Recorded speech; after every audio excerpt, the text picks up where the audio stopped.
Elmira landmark stood for more than a century, deteriorated through the years, and came crumbling to the ground today. A lot of people have fond memories of the old building, but it's become a hazard over the years. Good evening, I'm Renata Steele. I'm Scott Cook. Thanks for choosing Twin Tiers tonight in high definition. Now, the building at 1131 Lake Street used to be the home of Lovell's drugstore and soda counter, but since it closed, it's deteriorated into a drug house and a safety hazard. Today, demolition crews were on scene to tear it down, and so were about a dozen people who turned the demolition into a celebration. WENY TV's Joe Malillo is live in the studio with the story. Joe. Renata, I did some research this afternoon, and Lovell's first showed up in the Elmira Business Directory in 1901. It became a neighborhood landmark when it started selling ice cream. I don't think there's too many people from Elmira that didn't go to Lovell's at one time or another.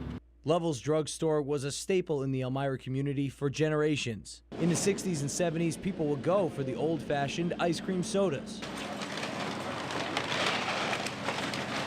But today, all that history is gone. Bob McConnell owns McConnell's Hots across the street. A little bit sad, but progress, you know, the building was really run down, and people were going in there and doing things they shouldn't have been doing, and so it was kind of an eyesore, and it really had to go.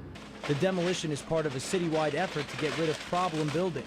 Spruces up the neighborhoods. They've been eyesore properties. The people around them are all upset with the, you know, that you could check with the police department about people going in and out and et cetera, but they're just dilapidated for a number of years, and people want their neighborhoods cleaned up.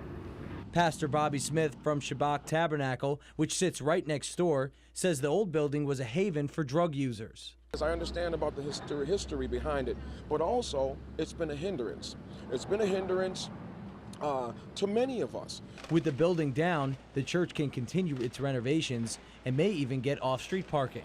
You know, once or twice, I can remember we going in and sitting down and everybody sharing a spoonful of an ice cream soda. You know, so it's not like I haven't been there, but we need that building down. And guess what? That building is coming down.